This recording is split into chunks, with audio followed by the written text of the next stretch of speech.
বাজান রে, ইমাম হুসাইন রাদিয়াল্লাহু তাআলা আনহু উনি বলে আমার নানা ভবিষ্যৎবাণী করে গেছে, আমার নানাজির উম্মত আমাকে এখানে শহীদ করবে। বাজান রে, 7 তারিখ রাতে ওবাইদুল্লাহ বিন জিয়াদ আমর বিন সাদকে পাঠালো 4000 সৈন্য নিয়ে তাদের সাথে ফয়সালা করার জন্য। বলবে যে ইয়াজিদের কাছে বায়াত গ্রহণ করো, না কয় যুদ্ধ করো। এবার আমর বিন সাদ জানেননি আমর বিন সাদকে, যিনি আশারায়ে মুবাশশারা 10 জন সাহাবীদের মধ্যে একজন, সাদ ইবনে আবি ওয়াক্কাসের বেটা। আল্লাহু আকবার কোন। আশারায়ে মুবাশশারা 10 জনের মধ্যে একজন হলেন হযরতে সাদ ইবনে আবি ওয়াক্কাস। ওনার পুত্রের নাম হলো আমর। সে 4000 সৈন্য নিয়ে ইমাম হুসাইনের সাথে যুদ্ধ করতে গেছে। নাউজুবিল্লাহ কইতেন না? কেন কেন জানেননি বাজান? হায় গায় উবাইদুল্লাহ বিন জিয়াদ ঘোষণা করে দিয়েছে তাকে বসরার গভর্নর বানানো হবে। হায় গায় তাকে গভর্নর বানানো হবে। সেই লোভে, সম্পদের লোভে, সিংহাসনের লোভে ইমাম হুসাইনের সাথে যুদ্ধ করতে গেল। বলতেছে আপনি না হয় ইয়াজিদের হাতে বায়াত গ্রহণ করেন, হয় আপনি ইয়াজিদের হাতে বায়াত গ্রহণ করবেন, না হয় আপনি যুদ্ধ করবেন। ইমাম হুসাইন বলে আমর রে, আমি তোমাকে 3টা কন্ডিশন দিচ্ছি, তুমি চিঠিটি লিখে নিয়ে যাও। আমাকে না হয় মদিনা যাওয়ার জন্য সুযোগ করে দাও 1 নাম্বার, 2 নাম্বার আমাকে পাহাড়ে যাওয়ার সুযোগ করে দাও, আমি তোমাদের থেকে অনেক দূরে চলে যাব, না হয় আমাকে ইয়াজিদের কাছে নিয়ে যাও, আমি তার সাথে পরামর্শ করব। সুবহানাল্লাহ কয় না? আমর বিন সাদ চিঠি নিয়ে গেলেন, উবাইদুল্লাহ বিন জিয়াদের কাছে নিয়ে গেলেন। ওবায়দুল্লাহ বিন জিয়াদের সাথে ছিল শিমর বিন জৌশন। ওই শিমর বলে না, কথা শোনা যাবে না, না হয় ইয়াজিদের বায়াত, না হয় যুদ্ধ। বাজান রে, ওবায়দুল্লাহ বিন জিয়াদ বলে শিমর তুমি যাও 22000 সৈন্য নিয়ে। 22000 সৈন্য নিয়ে গেল।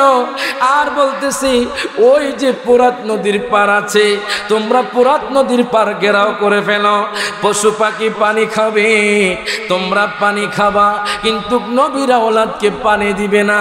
বাজান রে, দুনিয়াতে যদিও তারা পানি পায় নাই, হাসর ময়দানে আহলে বায়াতের পরিবার হাউজে কাউসার বিলাবে। হাত তুলে কোন ঠিক না বেঠে?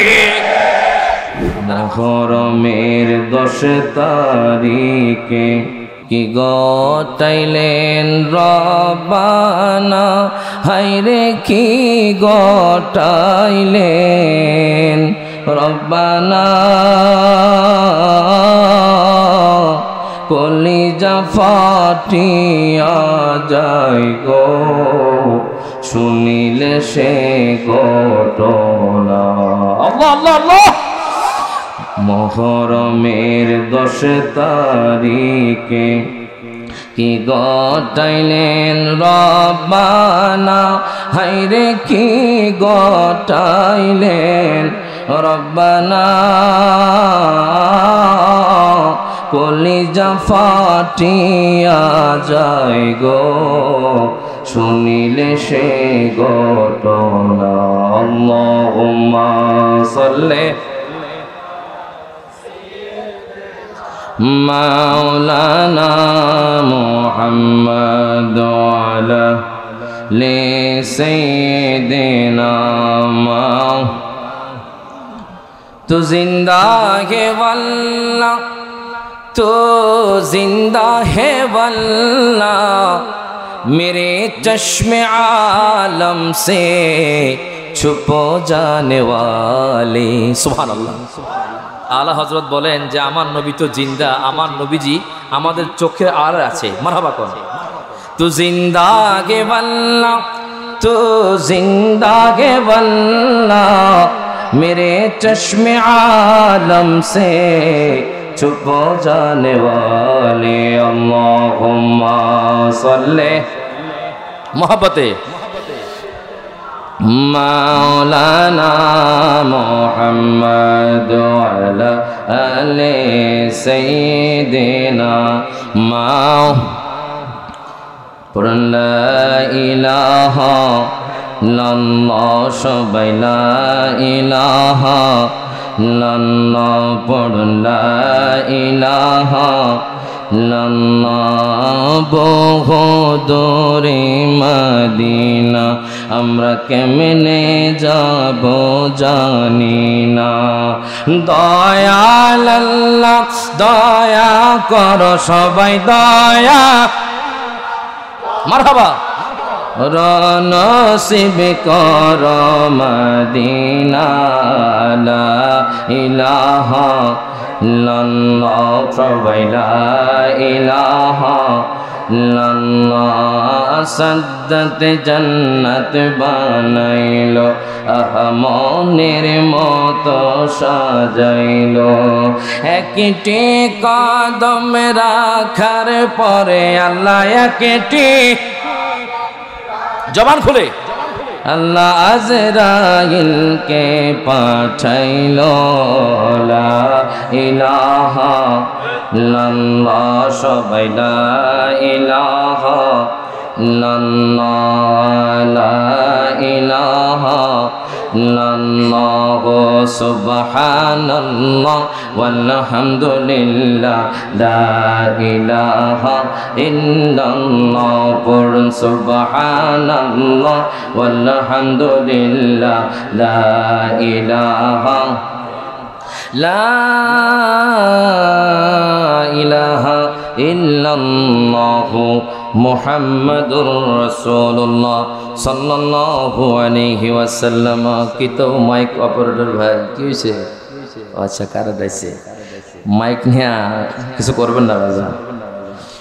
আলহামদুলিল্লাহ উপস্থিত মস্কিপুর পশ্চিম পাড়া জামে মসজিদ সংলগ্ন মাঠ প্রাঙ্গণ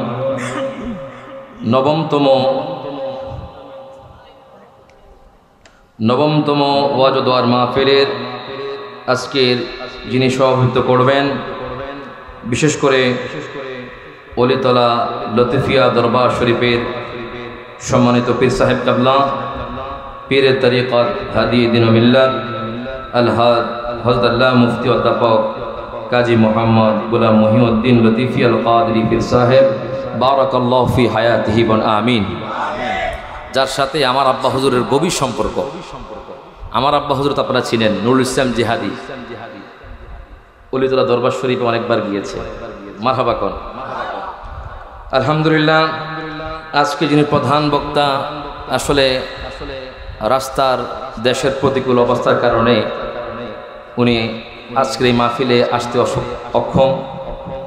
চেষ্টা করেছেন আসার জন্য, আল্লাহ পাক দেশের প্রতিকূল অবস্থাকে অনুকূল করে দিবেন আমিন। আরও রয়েছেন বিশেষ ওয়াজিনে কিরাম, আমার ডানে বামে সামনে মুরব্বিন আযম, যুবক ভাইয়েরা, পর্দানিসীন মা বোনেরা, প্রত্যেকদেরকে আমার পক্ষ থেকে আবারও সালাম জানাচ্ছি। আসসালামু আলাইকুম ওয়া রাহমাতুল্লাহি ওয়া বারাকাতুহু। আজকের এই সোহাদাই কারবালা মাহফিল পেয়ে আপনারা খুশি না বেজার? কারা কারা বেজার একটু হাত তুলে দেখান।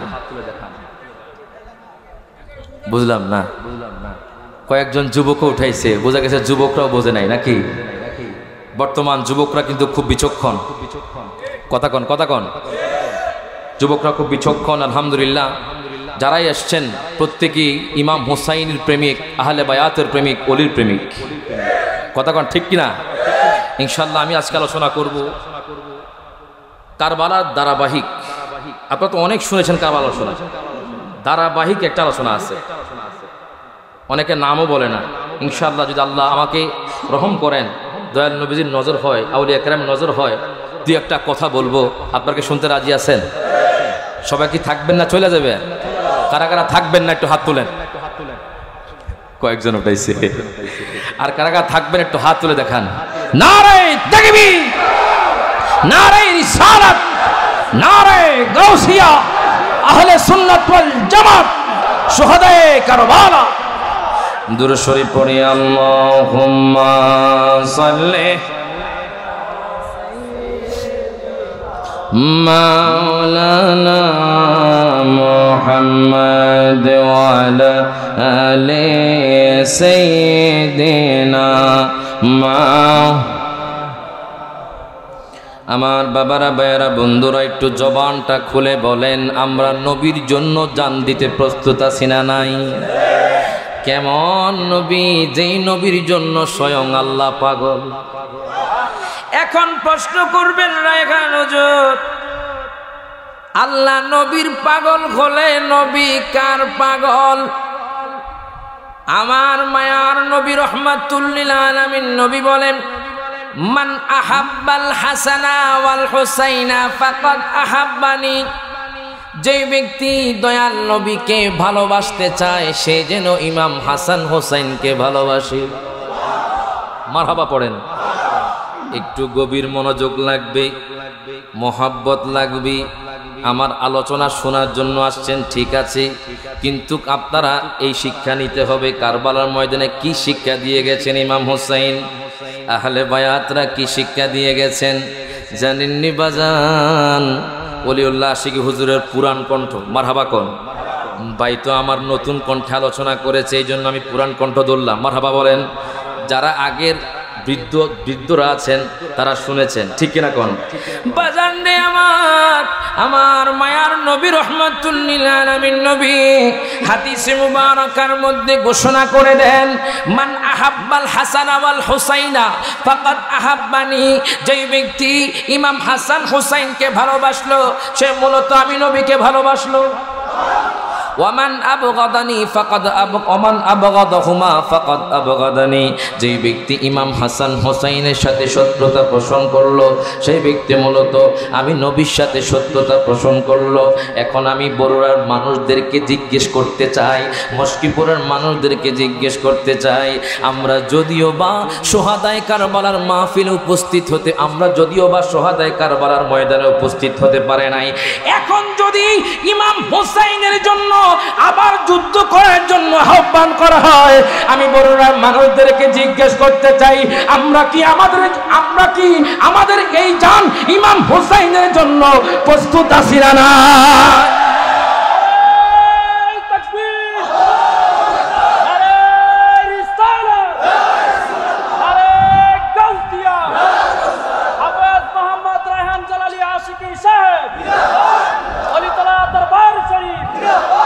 এর বাজার নেই আমার মুশকিপুরের বাবারা, ভাইয়েরা, বন্ধুরা, আপনারা এখানে অনেকে আছেন অলির প্রেমিক, নবীর প্রেমিক, ইমাম হুসাইনের প্রেমিক হবেন না কেন বাজান? ইমাম হুসাইনের কেমন মান, কেমন মর্যাদা, কেমন সম্মান জানেননি বাজান? শুধু ইমাম হুসাইনে নয়, ইমাম হুসাইনের আম্মা জানেরও অনেক দাম রয়েছে। আমি যে আয়াতে কারিমা নিয়েছি সূরাতুল আহজাবের 33 নম্বর আয়াত, আমার আল্লাহ তাআলা ঘোষণা করে দেয়, আল্লাহ তাআলা বলতেছেন, ইন্নামা ইউরিদুল্লাহু লিইউযহিবা আনকুমুর রিজসা আহলাল বাইতি ওয়া ইউতাহহিরাকুম তাতহীরা। আল্লাহ কয় বান্দারে, দুনিয়ার কিছু গোমটা মৌলবী যারা বলবে আহলে বায়াত অপবিত্র, তাদেরকে পাক পাঞ্জাতন বলা যাবে না। আমার আল্লাহ তাআলা আয়াতের মাধ্যমে বলে দিচ্ছেন আহলে বায়াত হলো পবিত্র। এখন আপনাদের কাছে প্রশ্ন থাকতে পারে, হুজুর আহলে বায়াত কারা? আমরা জানি পাক পাঞ্জাতন 5 জন হলো আহলে বায়াত। এখন 5 জন কারা? এই আয়াতটা যখন নাজিল হলো বাজান, হাদিসে মুবারাকা আমার মায়ার নবী একটা কালো রঙের রুমি চাদর গায়ে দিয়ে হায়গা সকালবেলা বের হলেন। আমার মায়ার নবী ডাক দিয়া কয়, ফাতেমা রে, তুমি এই চাদরের মধ্যে প্রবেশ করো। শুধু একজনই না, আমার নবী কয়, হুসাইন রে, এ হুসাইন তুমি ওই চাদরের মধ্যে প্রবেশ করো। হুসাইন ওই চাদরের মধ্যে প্রবেশ করলো। আমার মায়ার নবী কয়, হাসান তুমিও প্রবেশ করো। হযরতে হাসানও তিনিও প্রবেশ করলেন। মাওলা আলী শের খোদাও প্রবেশ করলেন। আমার দয়াল নবীও প্রবেশ করলেন। আমার নবী ডাক দিয়া কয়, আল্লাহ গো, আল্লাহুম্মা হাউলাই আহলু বাইতি, এরাই হলো আহলে বায়াত। আরো জোরে কোন মারহাবা। এই জন্য বলে, তুমি আহলে বায়াত, তুমি আহলে বায়াত, তোমার জন্য তোমাদের জন্য কোরআনের আয়াত। এই যে ইন্নামা ইউরিদুল্লাহু লিইউযহিবা আনকুমুর রিজসা আহলাল বাইত, মারহাবা কোন, এই আয়াতটা নাজিল হয়েছে আহলে বায়াতের জন্য। তা আশিকি হুজুর বলেন, তুমি আহলে বায়াত, তুমি আহলে বায়াত, তোমার জন্য তোমাদের জন্য কোরআনের আয়াত। ওরে তোমরা সবাই মিলে জান্নাতেরই ফুল মাগো, তোমরা সবাই তেরি ফুল, তুমি আওলাদে রাসূল মাগো, আওলাদে রাসূল তুমি, আওলাদে রাসূল তুমি। সকলে একটু ডান হাতটা তুলে দেন। আমার ইমাম হোসেন তাকিয়ে আছে, আহলে বায়াতরা তাকিয়ে আছে। ইমাম হোসেন হাসর ও ময়দানে সাক্ষী দিবে যে বরুরার জমিনে মুশকিপুরের মানুষগুলো এই রাতের গভীরে রাতে তাদের সময়টুকু ইমাম হোসেনের জন্য ব্যয় করেছে। হয়তো জারুসিলাই আল্লাহ জান্নাত দিতে পারে। হাত তুলে কোন ঠিক না রেখে সকলে একটু হাত তুলে। তুমি আহলে বায়াত মাগো, আহলে বায়াত, তোমার জন্য তোমাদের জন্য কোরআনের আয়াত। তুমি আহলে বায়াত মাগো, হাত তোমার জন্য তোমাদের জন্য কোরআনের আয়াত। বলেন তোমরা সবাই মিলে জান্নাতেরই ফুল মাগো, তোমরা জান্নাতেরই ফুল, তুমি আওলাদে রাসূল মাগো, আওলাদে রাসূল তুমি, আওলাদে রাসূল মাগো। এক নাম তোমার ফাতেমা, আর এক নাম বোতল মাগো, এক নাম তোমার ফাতেমা, তুমি আওলাদে রাসূল মাগো, রাসূল তুমি আওলাদে রাসূল মাগো। ও তুমি খাতুনে জান্নাত, তুমি সরদারে জান্নাত, বুখারী শরীফে হাদিসের ইবারত। দুই হাত ধরে বলেন ইয়া রাসূলুল্লাহ, আর জোরে বলেন ইয়া হাবিবাল্লাহ। ও তুমি খাতুনে জান্নাত, তুমি সরদারে জান্নাত, হে গাই বুখারী শরীফে হাদিসের ইবারত। তোমায় ভালোবেসে মোরা পাইতে চাই কোল মাগো, তোমায় ভালো পাইতে চাই কোল, তুমি আওলাদে রাসূল মাগো, আওলাদে রাসূল তুমি, আওলাদে রাসূল মাগো। আমার বাবারা ভাইয়েরা বন্ধুরা একটু গভীর মনোযোগ দেন, লক্ষ্য করেন। আলোচনা দরকার আছে, না তো হবে মারহাবা কোন। আপনারা কি চলে যাবেন? সব হবে বাজান, না তো হবে। আহলে বায়াতের মানকাবাত হবে, শেষে আবার লতিফি হুজুরের শানে মুর্শিদি শান হবে। একটু মহাব্বত লাগবে বাজান, একটু গভীর মনোযোগ দেন, লক্ষ্য করেন। আমার মায়ার নবী রহমাতুল লিল আলামিন নবী, দেখেন ওনার কন্যা আম্মা ফাতেমার কেমন শান। যেই মা ফাতেমার বেটা হলো ইমাম হুসাইন। হাদিসে মুবারকার মধ্যে পেয়েছি বাজার, হায় হায়, আম্মা ফাতেমার বান্ধবী ছিলেন একজন ইয়াহুদি বান্ধবী ছিলেন। ওই ইয়াহুদি বান্ধবীর বিবাহ, ইয়াহুদি মেয়ে ডাক দেয়া কয়, বাবা গো, আমি মা ফাতেমাকে আমার বিবাহের মধ্যে দাওয়াত দিতে চাই। পিতা ডাক দিয়া কয়, সন্তান রে, ও সন্তান, ফাতেমা কি আমাদের ঘরে আসবেনি? সে হলো মুসলমান, আমরা হলাম ইয়াহুদি, ফাতেমা কি আমার ঘরে আসবেনি? বাজান হাদিসে মুবারকার মধ্যে পেলাম ফাতেমার ঘরে বাতি জ্বালানোর মতো সম্পদ নাই, উনি ছেঁড়া কাপড় পরতেন। বাজান ইয়াহুদি তার ঘরের মধ্যে টোকা দেয়, ডাক দিয়া কয়, ও ফাতেমা বোন আমার তো বিবাহ, তুমি তো আমার কাছের বান্ধবী, আমি তোমাকে ভালোবাসি, নবীকেও ভালোবাসি, তোমাকে দাওয়াত দিয়ে গেলাম, তুমি আমার বিবাহের মধ্যে যাইবা। আম্মা ফাতেমা কয়, বোন আমার, ঠিক আছে, আমি তোমার বিবাহের মধ্যে যাব। এই কথা বলার পর এখন ফাতেমা চিন্তিত হয়ে গেলেন। ফাতেমার তেমন কোনো দামি শাড়ি নাই, উনি ছেঁড়া কাপড় পরতেন। বাজান নবীর পরিবার, নবীর তো সম্মান অনেক বেশি, আহলে বায়াতের সম্মান তো অনেক বেশি। আম্মা ফাতেমার দামি শাড়ি ছিল না, গহনা ছিল না, বাজান রে দামি কোনো কাপড় ছিল না। উনি চিন্তিত হয়ে গেলেন, উনি সাথে সাথে খোদার দরবারে সেজদায় পড়ে গেলেন। এখন সেজদায় পড়ে ডাক দিয়া কয়, আল্লাহ ওগো আল্লাহ, আমি তো আহলে বায়াতের সদস্য, আমার বাবা তো আমাদেরকে আহলে বায়াতের সদস্য করেছে, কিন্তু আজকে আমি ফাতেমা যে ওই যে ইহুদি বান্ধবীর বাড়িতে বিয়ের মধ্যে যাব, আমার তো দামি শাড়ি নাই।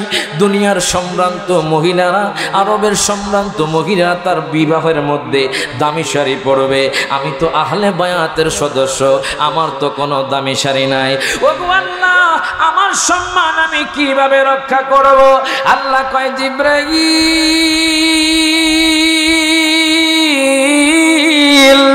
ও জিবরাইল, শোনো শোনো, আমার ফাতেমা সেজদায় পড়ে কান্না করেছে, যাও যাও, তুমি জান্নাতি আদনের মধ্যে চলে যাও, জান্নাতি আদন থেকে তুমি ফাতেমার জন্য শাড়ি এবং গহনা নিয়ে যাও। এবার হযরত জিবরাইল আলাইহিস সালাম আর দেরি করলেন না, উনি জান্নাতে আদনে চলে গেলেন। জান্নাতে আদনে গিয়ে উনি শাড়ি আনলেন, গহনা আনলেন।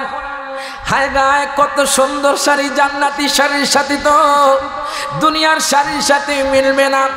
জিবরাইল আমিন কয়, ফাতেমা আপনি সেজদা থেকে মাথা নত করেন, চিন্তা করা লাগবে না, আপনি হলেন আহলে বায়াত, আহলে বায়াতকে স্বয়ং আল্লাহ ভালোবাসি, আপনি কোনো চিন্তা করা লাগবে না, আপনার জন্য জান্নাতি পোশাক এসে গেছে, জান্নাতি শাড়ি এসে গেছে, জান্নাতি গহনা এসে গেছে।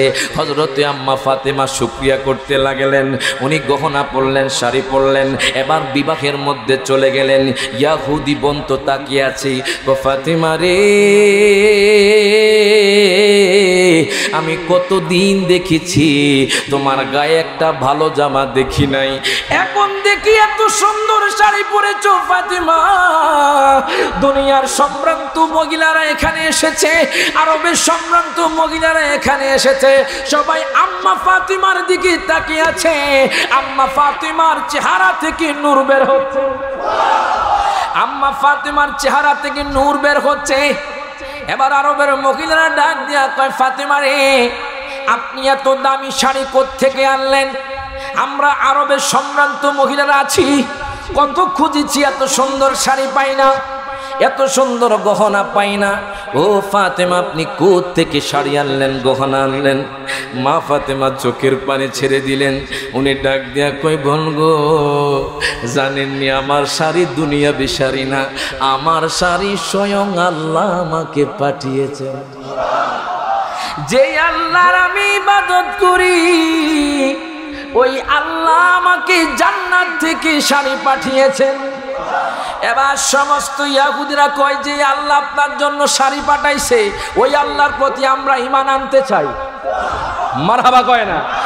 যে আল্লাহ আপনার জন্য শাড়ি গহনা পাঠিয়েছে, ওই আল্লাহর প্রতি আমি ঈমান আনতে চাই। সমস্ত ইহুদিরা ঈমান আনলো। বাজান রে, উনি হলেন সেই ফাতেমা, যে আম্মা ফাতেমা জান্নাতি মহিলাদের সর্দারিনী, যুবতী মহিলাদের সর্দারিনী। মনে রাখবেন, বড়রা বলেন, বাংলাদেশ বলেন, আমেরিকা বলেন, ইটালি বলেন, ইউএস বলেন, কোন যুবতী, কোন বৃদ্ধ মহিলা, বৃদ্ধ পুরুষ কিন্তু জান্নাতে যাবে না। কথা কয় না, কথা কয় না। হুজুর কি কইলেন আপনি? আমরা বরুড়ার মস্কিপুরের যারা বৃদ্ধ আছি তারা বুঝে অপরাধ করলাম, আপনি আমগরে কইলেন আমরা জান্নাত যাইতাম না। আরে বাজান শুনেন, আমার মায়ান নই বলতেছি, আল হাসান ওয়াল হুসাইন সাইয়্যিদা শাবাবি আহলিল জান্নাহ। আর মারহাবা কয় না, যুবকদের সরদার। মারহাবা কোন? ইমাম হাসান হুসাইন জান্নাতি যুবকদের সরদার, আর আম্মা ফাতেমা যুবতীদের সরদার। কই এখানে তো বুড়ো বলে নাই, বলছে? এখন প্রশ্ন থাকতে পারে, হুজুর বুড়ো কেন বলে নাই? জান্নাতে আপনি প্রবেশ করবেন 18 বছরের যুবক হয়ে। আরো জোরে কোন?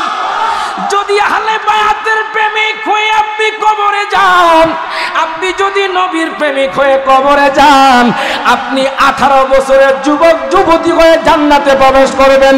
হাত তুলে কোন ঠিক না বেঠে? কিন্তু এই মাস আসলে কিছু মুনাফিক দেখা যায় যাদের গায়ে আগুন ধরে যায়। কথা কন, কথা কন। ইমাম হুসাইনের শান শুনতে চায় না, আহলে বায়াতের কথা শুনতে চায় না। এই জন্য তো বলে মুহররম মিলাদুন নবীর মাস আসিলে ইমানদার আর মুনাফিকদের পরিচয় মিলে। ওরে মুহররম মিলাদুন নবীর মাস আসিলে ইমানদার আর মুনাফিকদের পরিচয় মিলে।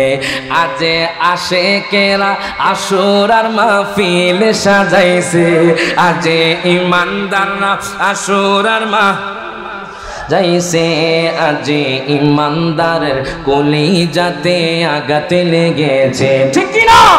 আজি ইমানদারের কলিজাতে আঘাত লেগেছে। ওরে নূর নবী জবান মোবারকে বলেছে আমার আওলাদ ভালোবাসো বলছে হাদিসে। ওরে নূর নবী জবান মোবারকে বলেছে আমার আওলাদ ভালোবাসো বলছে হাদিসে। হায় গাই ইমানদাররা কারবালাকে স্মরণ করতেছে, বলেন ইমানদাররা কারবালাকে স্মরণ করতেছে, আজি ইমানদারের কলিজাতে আঘাত লেগেছে, ঠিক কি রকম? ইরবাদানে গভীর মনোযোগ দেন, লক্ষ্য করে দেখেন আমার মায়ার নবী ইমাম হাসান হোসেনকে কেমন ভালোবাসে। তিরমিজি শরীফের আরেকটা হাদিস আপনাদের সামনে বলি বাজানডি, যাদের নাতি আছে তারা বোঝে নাতির ভালোবাসা কেমন। কথা কয় না, কথা কয় না। আম্মা ফাতেমা গেল ইমাম হোসেনকে কত ভালোবাসে বাজান। দুনিয়ার মধ্যে দুইজন মানুষ 6 মাসের গর্ভে দুনিয়াতে এসেছে, মারহাবা কয় না। আমরা জানি 6 মাসের গর্ভ থেকে কোন বাচ্চা যদি দুনিয়াতে আসে সে মারা যায়, ঠিক কি না? সে মারা যায়। কিন্তু ইমাম হুসাইন দুনিয়াতে 6 মাসের গর্ভ থেকে এসেছেন। আরেকজন হলেন ইয়াহইয়া আলাইহিস সালাম, মারহাবা কোন, উনি দুনিয়ার মধ্যে 6 মাসের গর্ভ থেকে দুনিয়ার মধ্যে এসেছেন। যদিও আমাদের দেশের মধ্যে 7 মাসের বাচ্চা হয়, ডাক্তাররা যখন বাচ্চা বের করে তাদেরকে অক্সিজেন দিয়ে বাঁচিয়ে রাখে, কিন্তু 6 মাসের বাচ্চা কেউ টিকিয়ে রাখতে পারে না। ইমাম হুসাইন শাবান মাসে হায় হায় 6 মাসের গর্ভে দুনিয়াতে এসেছেন। কেমন ভালোবাসেন বাজান রে। আপনার আজান আপনার দাদা দেয়, আপনার আজান আপনার মামা দেয়, আপনার আজান আপনার নানা দেয়। তারা কেমন ধন্য। ইমাম হুসাইনের ডান কানে আমার নবীজি আজান দিয়েছে, বাম কানে কামত দিয়েছে। কেমন ধন্য ইমাম হুসাইন হাসাইন। এর বাজান গভীর মনোযোগ দেন, লক্ষ্য করেন। ইমাম হুসাইন দুনিয়ার মধ্যে আসলো, হায় গায় আমার মায়ার নবী তো খুশি, আমার মায়ার নবী রহমাতুল লিল আলামিন নবী। এটাও তিরমিজি শরীফের হাদিস। আমি আপনাদেরকে আরবি ইবারত বলছি না, বাংলাটা বলছি, আপনারা বুঝবেন না। গভীর মনোযোগ দেন, লক্ষ্য করেন। আমার দয়ার নবী মায়ার নবী মিম্বরে খুতবা দিচ্ছেন দাঁড়িয়ে। দেখবেন কিছু ছোট বাচ্চারা এইভাবে ধরে ধরে হাঁটা শিখে। কথা কয় না, কথা কয় না।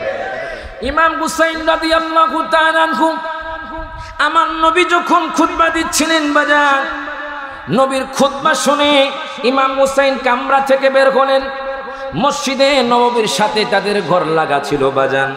ইমাম হুসাইন ছোট বাচ্চা এইভাবে দেয়াল ধরে ধরে ধরে ধরে মসজিদে নববীর দিকে যায়। আমার মায়ার নবী মিম্বরে খুতবা দিচ্ছেন, আমার মায়ার নবী এখনো দেখে নাই। ইমাম হুসাইন দেখেন আমার নবীকে কত ভালোবাসে, আমার নবী ইমাম হুসাইনকে কত ভালোবাসে বাজান জি। ইমাম হুসাইন রাদিয়াল্লাহু তাআলা আনহু হাদিসে মুবারকার মধ্যে পেলাম বাজান, উনি এইভাবে দেয়াল ধরে ধরে ধরে ধরে যখন মসজিদে নববীর একটা দরজার কাছে গেলেন, যেই দরজার সাথে মিম্বরের সরাসরি কানেকশন রয়েছে। এখন তো আর দেয়াল নাই, উনি আর হাঁটতে পারে না, এখন তো উনি নবীকে দেখে না বাজান। ছোট বাচ্চা ইমাম হুসাইন এইভাবে নানাজির দিকে তাকিয়ে আছে। ইমাম হুসাইন যখন নবীর দিকে তাকালো রে বাজান, মিম্বর থেকে আমার নবীও তাকালেন, আমার নবীর সাথে সাথে খুতবা বন্ধ করে দিলেন। সাহাবায়ে কেরামরা আশ্চর্য হয়ে গেল, হায় গায় দয়াল নবী মায়ার নবী কেন খুতবা বন্ধ করে দিলেন? দয়াল নবী হঠাৎ করে কেন খুতবা বন্ধ করলেন?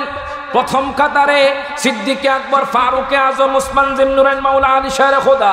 দ্বিতীয় কাতারে আশারে মুবাশশারা 10 জন, মারহাবা কোন বদরি সাহাবী সেখানে বসে আছে। সবাই কয় আমার মায়ার নবী রহমাতুল লিল আলামিন নবী কেন হঠাৎ করে খুতবা বন্ধ করে দিলেন? আমার নবী খুতবা বন্ধ করে দয়াল নবী নিচে নেমে গেলেন। কার জন্য নিচে নামলেন? এবার সাহাবায়ে কেরাম আস্তে আস্তে জায়গা করে দিলেন। নবী দৌড়াইয়া যাইয়া ইমাম হুসাইনকে কোলে তুলে নিলেন।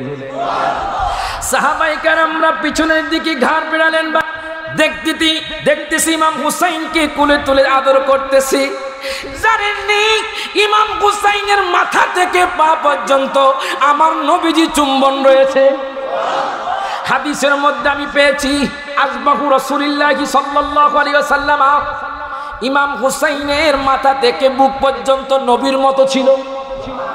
আমার মায়ার নবী রহমাতুল লিল আলামিন নবী এবার কোলে তুলে উনি মিম্বরে চলে আসলেন। এখন সাহাবায়ে কেরাম মনে করেছে আমার নবী কোলে রেখে খুতবা দিবেন। না না না না, কোলে রাখলে তো ইমাম হোসেন একটু কষ্ট পাবে। আমার নবীজি মিম্বরের মধ্যে ইমাম হোসেনকে নিয়ে বসে গেলেন। আমার নবীজি বাজান রে আমি কাঁদিছি পেলাম। নবীজি ইমাম হুসাইনের দিকে তাকিয়ে কান্না করছে। ইমাম হুসাইন নানাজির দাড়ি মুবারক নিয়ে খেলা করতেছে। এখন হাদিসের মধ্যে পেলাম বাজান রে, যারা যেই নাতি দাদা এবং নানার দাড়ি নিয়ে খেলা করে তারা ইমাম হুসাইনের সুন্নত পালন করে। কিন্তু কিছু নাতি কোলে উঠে কষ্ট পায়, মনে হয় আমার দাদা না বালেক, আমার নানা না বালেক। এই জন্য বলি যারা দাদা আছেন নানা আছেন, আজকে থেকে হোসাইনি শিক্ষা হলো, আমার নবীর সুন্নত হলো দাড়ি রাখা। হাত তুলে কোন ঠিক না বেঠে বাজান রে। ইমাম হুসাইন রাদিয়াল্লাহু তাআলা আনহু নবীজির দাড়ি মোবারক যখন ধরেছে আমার নবীজির মুহাব্বত আরে বেড়ে গেছে। হাদিসের মধ্যে পেলাম আমার দয়াল নবী আল্লাহর কাছে বলতেছে আল্লাহুম্মা উহিব্বুহু, ওগো আল্লাহ আমি ইমাম হুসাইনকে ভালোবাসি, তুমিও তাকে ভালোবাসো। দুনিয়ার মধ্যে বরুড়ার জমিনে, মস্কিপুরের জমিনে, চট্টগ্রামের জমিনে, বাংলাদেশের জমিনে, বাকির কান্ট্রির মধ্যে যারা আমার ইমাম হুসাইনকে ভালোবাসবে আল্লাহ তুমিও তাদেরকে ভালোবাসো। জোরে কয় না মারহাবা। এখন যারা আপনারা বসে গেছেন কাজকর্ম ফেলে, আল্লাহ আপনাদেরকে ভালোবেসে এখানে বসার সুযোগ করে দিয়েছেন। জিলহজ মাসের 28 তারিখ, আল্লাহু আকবার কোন, ইমাম হুসাইন মক্কাতুল মুকাররমা থেকে রওনা দিলেন। জিলহজের 28 তারিখ ইমাম হুসাইন 72 জন সদস্য নিয়ে কুফার জমিনে যাচ্ছে। কেন যাচ্ছে? দাওয়াত করা হয়েছে। কি করা হয়েছে? এই যে দাওয়াত তো শহীদি দাওয়াত। ইমাম মুসলিম বিন আকিল 72 জন নিয়ে রওনা দিলেন। যাইতে যাইতে কিতাবের মধ্যে লিখতেছি জায়গার নাম হলো সুকুক। কি নাম? কুফার আগে একটা জায়গা আছে, জায়গার নাম হলো সুকুক। তিনি সেখানে গিয়ে একটু অবস্থান নিলেন। হঠাৎ করে কুফার জমিন থেকে একটা বৃদ্ধ লোক ওনাদের পাশ দিয়ে যাচ্ছিলেন। ইমাম হুসাইন কই ভাই দিকে আসেন, আপনি কোত্থেকে আসলেন? আমি কুফার জমিন থেকে এসেছি, আপনারা কারা? ইমাম হুসাইন বলে আমি গোলাম নবীর নাতি। হুজুর গো একটা দুঃখের সংবাদ আছে। ও কেন? আপনাদেরকে তো দাওয়াত করা হয়েছে কুফার জমিনে, আপনার ভাই ইমাম মুসলিম বিন আকিলকে শহীদ করে দিছে তারা। ইমাম মুসলিম বিন আকিলের 2 পুত্র ইমাম মুহাম্মদ ইব্রাহিমকে শহীদ করে দিছে। ইমাম হুসাইন চিৎকার করে বলে ভাইজান কি বলেন? আমার ভাই শহীদ হয়ে গেছে। হ্যাঁ, আপনার ভাইকে শহীদ করে দিয়েছে, আপনার ভাতিজাকেও শহীদ করে দিয়েছে, আপনি কোথায় যাচ্ছেন? ইমাম মুসলিমের বড় পুত্র কয়, হায় হায় চাচা কি বলে তারা? হ্যাঁ, তোমার আব্বা জানকে শহীদ করে দিছে, তোমার দুই ভাইকে শহীদ করে দিছে। ও আহলে বায়াতের সদস্য, তোমরা চলে যাও, আমরা আর কুফার জমিনে যাব না, আমি তাদের সাথে যুদ্ধ করব না, কয় পরামর্শ করব, সমাধান করব। তখন তারা বলে, আপনি যদি যুদ্ধে যান আমরাও যুদ্ধের মধ্যে যাব। ইমাম হুসাইনি পরিবার কাপুরুষ নয়, তারা কোনো সিংহ, মারহাবা বল, তারা কোনো সিংহ। আপনি যেই নবীর নাতি, আমিও হলাম সেই নবীর নাতনি। জয়নাব বিনতে ফাতেমা কো ভাইজান, আপনি যেই নবীর নাতি আমি সেই নবীর নাতনি, আপনি যেই নবীর নাতি আমি সেই নবীর নাতনি। আপনি ভয় পান না, আমিও তো এজিদি বাহিনীকে ভয় পাই না। মুঝে কুফা ওয়ালো, মারহাবা কোন কমু কমু কমু কমু, মুঝে কুফা ওয়ালো मुसाफिर न समझो, मैं आया नहीं हो, बुलाया गया हो। हे কুফাবাসী, আমায় মুসাফির ভেবো না, আমি নিজেতে আসিনি, দাওয়া দেওয়া হয়েছে। কথা কয় না, কথা কয় না, কথা কয় না, সকলে একসাথে।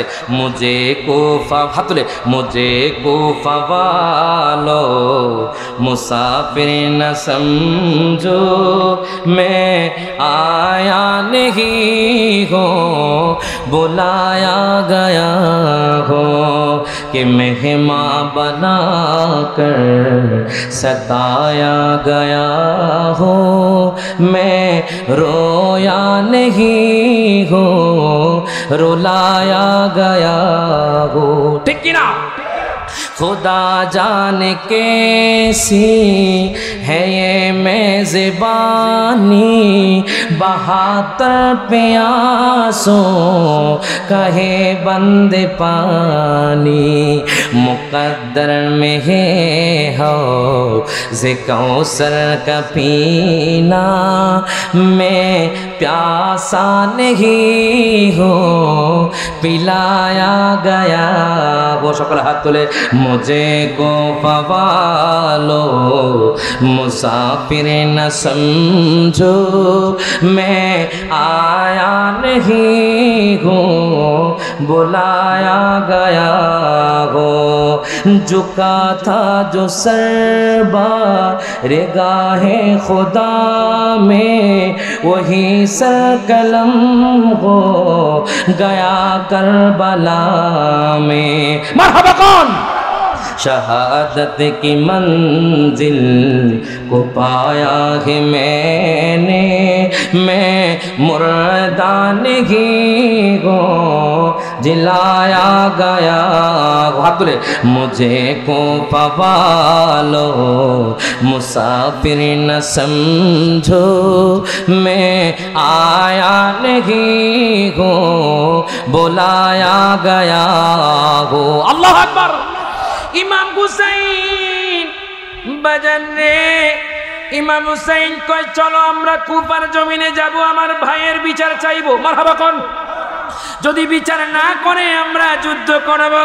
তারা সুকুক নামক স্থান থেকে সালাবা নামক যখন স্থানে গেল, হুর বিন ইয়াজিদের নেতৃত্বে উবাইদুল্লাহ বিন জিয়াদ 1000 সৈন্য পাঠিয়ে দিল। আল্লাহু আকবার কয় না? এই হুর বিন ইয়াজিদ কারবালার ময়দানে ইয়াজিদের দল থেকে ইমাম হোসেন দলে আসবে। হুর বিন ইয়াজিদ যখন আসলো বাজান, আপনাকে উবাইদুল্লাহ বিন জিয়াদ নির্দেশ দিয়েছে আপনাকে গ্রেফতার করার জন্য। আমি কি দোষ করেছি? আমাকে তো কুফাবাসী দাওয়াত দিয়েছেন। দেখো 1200 চিঠি আমার কাছে আছে, সবাইকে দেখানো হলো, সবাই চুপ করে রইল। মুনাফিকের বাচ্চারা এখন কোনো কথা বলে না। তখন হুসাইন বল, হুর বিন ইয়াজিদ তুমি কি বলতেছো? আমাকে গ্রেফতার করার জন্য আসছো? আপনাকে একটা সুযোগ দিচ্ছি, আপনি এখান থেকে চলে যান। তখন আপনার জিলহজের 28 তারিখ রাত, আপনি চলে যান। আপনি বলবেন আমি একটু দূরে তাঁবু টাঙ্গাবো, তখন আপনি সেখান থেকে চলে যাবেন। হুর বিন ইয়াজিদ নবীর প্রেমী, হুর বিন ইয়াজিদকে আমি সৈন্যবাহিনীকে একটু বোঝায় রাখবো, আপনি দূরে তাঁবু টাঙ্গান। বলবেন আমার বোনরা আছে তারা পর্দানিসীন, পর্দার জন্য আপনি একটু দূরে তাঁবু টাঙ্গাবেন। এবার যখন ওনারা দূরে তাঁবু টাঙ্গালেন, ইমাম হোসেন রাতের গভীরে রওনা দিলেন, মদিনায় চলে যাবে, উনি মক্কাতুল মুকাররমায় চলে যাবে। যখন রাতে হাঁটতেছে হাঁটতেছে হাঁটতেছে, মুহররমের 1 তারিখে দেখে সকালবেলা উনি আবার কুফার জমিনে চলে আসছে। হুর বিন ইয়াজিদ কই ইমাম হোসেন, আমি কিন্তু আপনাকে গ্রেফতার করতে বাধ্য হব, আমি আপনাকে সুযোগ দিয়েছি, আপনি চলে যান কুফার জমিন থেকে। এইভাবে 1-2 দিন যখন ইমাম হোসেন 3 দিন 3 রাত যখন তিনি যাইতেছিলেন, উনি পারে না কুফার জমিন ছাড়তে। ইমাম হোসেন রাদিয়াল্লাহু তাআলা আনহু মুহররমের 2 তারিখ বাজান, উনি যখন যাইতেছেন হঠাৎ করে সকালবেলা দেখে একটা বড় মাঠের মধ্যে চলে আসলেন। হুর বিন ইয়াজিদ কো সৈন্যগণ তারা মনে হয় চলে গেছে, তোমরা চলে যাও, আমরা এই মাঠের নাম কি? একজন বলে এই মাঠের নাম হলো ইউকালু লাহা আরদুতুফ, এই মাঠের নাম হলো আরদেতুফ। কয় না আরেকটা নাম আছে, ওই এই মাঠের নাম হলো মারিয়া। কয় না আরেকটা নাম আছে, ওই এই মাঠের নাম হলো ইউকালু লাহা কারবালা। ইমাম হোসেন কয় ও আমার পরিবার বর্গ, আমার নানা বলেছে এখানেই আমি শহীদ হয়ে যাব, তোমরা তাড়াতাড়ি করে তাঁবু টাঙ্গাও। সেখানে তাঁবু টাঙ্গালের বাজার। ইমাম হুসাইনের পরিবার কান্না করেছে। আপনি কি বললেন? আমার নানা ভবিষ্যৎবাণী করে গেছে, আমার নানা ভবিষ্যৎবাণী করে গেছে কারবালা জমিনে আমাকে শহীদ করা হবে, তোমরা এখানে তাঁবু টাঙ্গাও।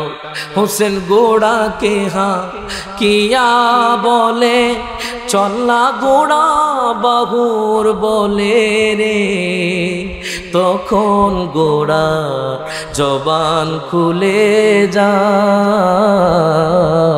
আল্লাহু আকবার কোন বাজানে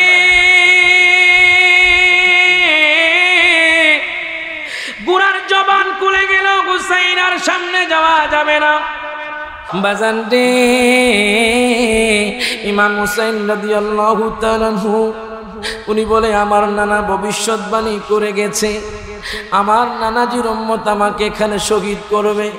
বাজান রে, আমি সংক্ষেপে বলে দিচ্ছি বাজান, 7 তারিখ রাতে ওবাইদুল্লাহ বিন জিয়াদ আমর বিন সাদকে পাঠালো 4000 সৈন্য নিয়ে তাদের সাথে ফয়সালা করার জন্য।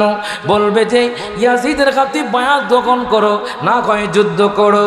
এবার আমর বিন সাদ জানেননি আমর বিন সাদকে, যিনি আশারায়ে মুবাশশারা 10 জন সাহাবীদের মধ্যে একজন, সাদ ইবনে আবি ওয়াক্কাসের বেটা। আল্লাহু আকবার কোন। আশারায়ে মুবাশশারা 10 জনের মধ্যে একজন হলেন হযরতে সাদ ইবনে আবি ওয়াক্কাস।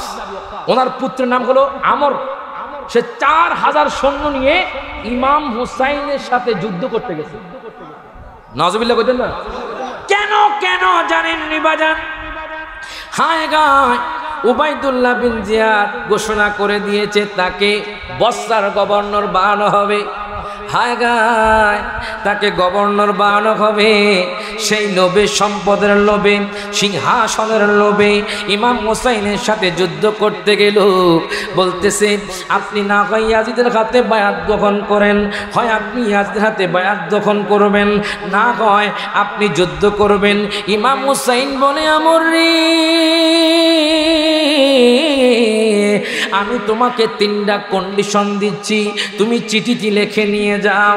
আমাকে না হয় মদিনা যাওয়ার জন্য সুযোগ করে দাও 1 নাম্বার, 2 নাম্বার আমাকে পাহাড়ে যাওয়ার সুযোগ করে দাও, আমি তোমাদের থেকে অনেক দূরে চলে যাব। না হয় আমাকে ইয়াজিদের কাছে নিয়ে যাও, আমি তার সাথে পরামর্শ করব। সুবহানাল্লাহ কয় না?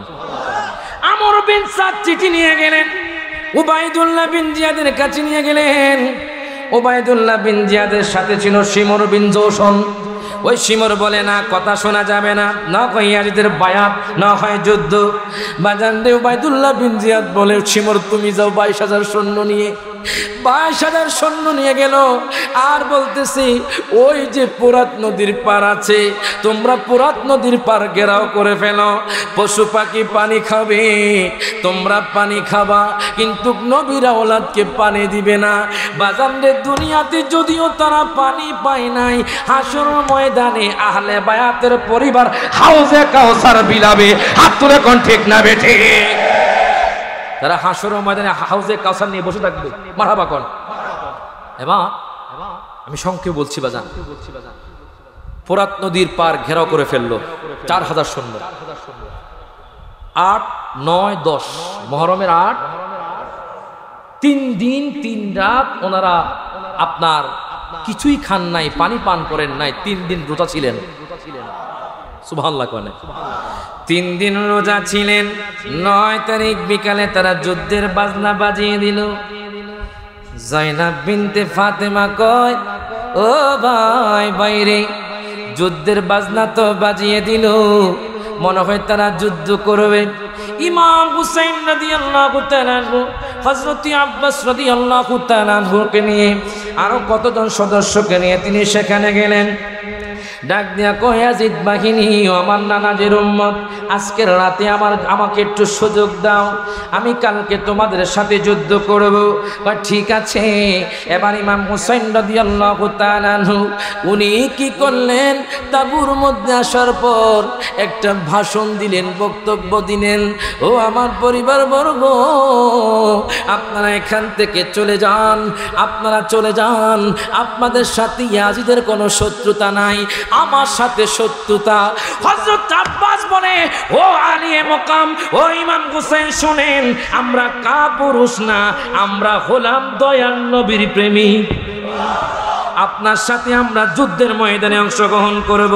ইমাম মুসলিম বিন আকিলের বড় পুত্রকে আমরা আপনার সাথে যুদ্ধে অংশগ্রহণ করব, আমরা শাহাদাতের পেয়ালা পান করব। 10 তারিখ যুদ্ধ শুরু হয়ে গেল বাজান। হায় হায়, একে একে সবাই শহীদ হয়ে যাচ্ছে। আলী একবার ডাক দিয়া কয়, বাবা যান, ও বাবা গো, আপনি আমাকে পারমিশন দেন, যেই পথে ইমাম মুসলিম বিন আকিলের ছেলে চলে গেছে, যেই পথে হযরতে আব্বাস চলে গেছে, যেই পথে আমার পরিবার চলে যাচ্ছে, আমিও সেই পথে চলে যাব। আলী আকবর রাদিয়াল্লাহু তাআলা আনহু উনি যুদ্ধের ময়দানে এমন ভাবে ছুটলেন, ইয়াজিদ বাহিনী অন্ধ হয়ে গেল। ওইটা কি আসতেছে, মনে হয় তিনি সিংহ আর তারা সবাই শিয়াল এবং কুকুর। সুবহানাল্লাহ কয় না? উনি যুদ্ধ করতে করতে উনি শহীদ হয়ে গেলেন। এবার আলী আসগর ওনার ছোট পুত্র, আজকে 3 দিন 3 রাত ধরে তিনি কিছু খায় না। ওনারা না বড়, ওনারা না খেয়ে থাকতে পারছে, কিন্তু 6 মাসের শিশু বাচ্চা আলী আসগর উনি তো দুগ্ধ পান করতে পারছে না। শহর বানর দুগ্ধ শুকিয়ে গেছে বাজান। খায় খায় শহর বানু বলে, ইমাম হুসাইন, আপনি কষ্ট করে একটু তাদের থেকে একটু পানি নিয়ে আসেন, এই সন্তানকে আপনি বাঁচান। ইমাম হুসাইন রাদিয়াল্লাহু তাআলা আনহু কি করলেন, এই সন্তানকে নিয়ে তাদের কাছে নিয়ে গেলেন।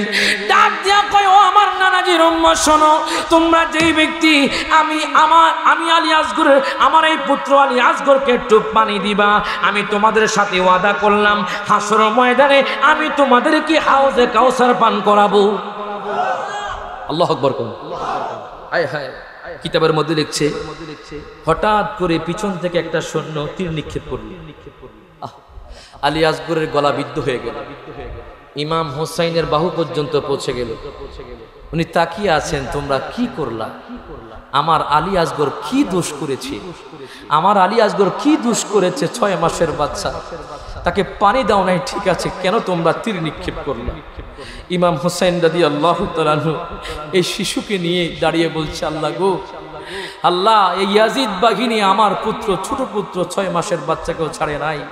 উনি যখন তাঁবুতে গেলেন, উনি বলতেছে, ও আমার আহল বর্গ, শোনো, এই আলী মাকাম বলতেছে, আমার এই আলী আসগর হাসর ময়দানে আমার নানাজির কোটি কোটি উম্মতকে জান্নাত নিয়ে যাবে। তোমরা চিন্তা করো না, তাকে শহীদ করেছে, কি হয়েছে, সে আমার নানাজির উম্মতকে জান্নাত দেবে। এইভাবে বাজান সবাই শহীদ হয়ে গেল। বিশাল লম্বা কাহিনী। ইমাম হোসেনকে শহীদ করলো। উনি তখন ছিল শুক্রবার, উনি তো মুসাফির, ওনার উপর কসর ওয়াজিব। মারহাবা কোন বলতেছে আমাকে 2 রাকাত নামাজ পড়ার সুযোগ দাও। প্রায় 120টি তীরের আঘাত ওনার শরীর মোবারকে লেগে আছে, নেজার আঘাত লেগে আছে। উনি ঘোড়া থেকে পড়ে গেলেন। ঘোড়ার নাম দুলদুল নয়, সবাই দুলদুল বলে, ঘোড়ার নাম হলো দুল জেনা। কি নাম? দুল জেনা, কিতাবের মধ্যে আছে দুল জেনা, দুলদুল নয়।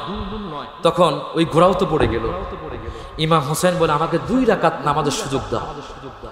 তখন 1 রাকাত নামাজ পড়ার পরে শিমরকে শয়তান বলে, এই আরেকটা সেজদা দিলে তোমাদের সাথে ইমাম হোসেন আবার যুদ্ধ করবে, শক্তি এসে যাবে, তাকে তাড়াতাড়ি শহীদ করে দাও। ইমাম হোসেন রাদিয়াল্লাহু তাআলা আনহুর বাজান শরীর মোবারকে তারা উঠে গেল। উঠে যাওয়ার পর ওনাকেও শহীদ করে দিল। ইন্না লিল্লাহি ওয়া ইন্না ইলাইহি রাজিউন। ওনাকে শহীদ করে দিল। তাহলে দেখেন এই কারবালার শিক্ষা কি? নেজার আঘাত খেয়েও, তীরের আঘাত খেয়েও ইমাম হোসেন বলে, ও আমার নানাজির উম্মতটা শোনো, তোমরা কখনো কঠিন বিপদে থাকা অবস্থায় তোমরা কখনো নামাজ ছাড়বে না। হাত তুলে কোন ঠিক না বেঠি? আজকের এই সুহাদায়ে কারবালার শিক্ষা হলো, আপনি কঠিন অবস্থায় আছেন তবুও নামাজ ছাড়া যাবে না। 7 দিন পর্যন্ত আকাশ থেকে রক্তের বৃষ্টি হয়েছে। আল্লাহু আকবার কোন? পাথর থেকে রক্ত উঠেছে, আকাশ কেঁদেছে, ফেরেশতারা কেঁদেছে। আমার নবীজির হাদিসের মধ্যে আছে চুল মুবারকগুলো এলোমেলো হয়ে আছে বাজার। উনি কান্না করছে। উনি হাতের মধ্যে একটা বোতল নিয়ে আছেন, আর এই বোতল দিয়ে যারা শহীদ হয়েছে তাদের রক্তগুলো বোতলের মধ্যে রাখছেন। জিজ্ঞেস করা হলো কেন রাখছেন? তখন বলতেছে এই বোতলের যে রক্ত, এই রক্ত আমি হাসরের ময়দানে আল্লাহর কাছে সাবমিট করব। এটার ওসিলায় আমি কোটি কোটি উম্মতকে জান্নাত দেব। বাজান এখান থেকে আরো বিশাল লম্বা কাহিনী। আলহামদুলিল্লাহ বাজান, আপনার আজকের মাহফিলটা পেয়ে খুশি না বাজান? আমি হুজুরের কাছে দোয়া চেয়ে বিদায় নিচ্ছি বাজান। আমার তেমন কোনো এলেম কালাম নাই বাজান, যতটুকু পেরেছি আমার হুজুরের দোয়ার বরকতে ইমাম হুসাইনের নজরে কেরামে বলেছি। যদি কোনো ভুল ত্রুটি হয়ে থাকে আপনারা ক্ষমার চোখে দেখবেন। আল্লাহ পাক আমাদেরকে যা বলেছি আমল করার তৌফিক। আমিন। ওয়া আখিরু দাওয়ানা